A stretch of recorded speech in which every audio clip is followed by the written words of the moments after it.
Dikesepkan kepala dia ni.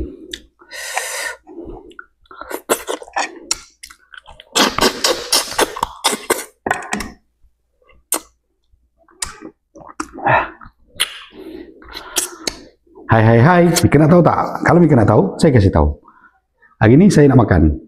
Lauk dia ada ikan jahan. Asam pedas ikan jahan. Ikan jahanam, ada kepala. Ulam, petai. Sebelum makan, jangan lupa cuci tangan dan jangan lupa baca doa. Saya dah cuci tangan tadi. Bismillah. Amin. Oh, sedap ni.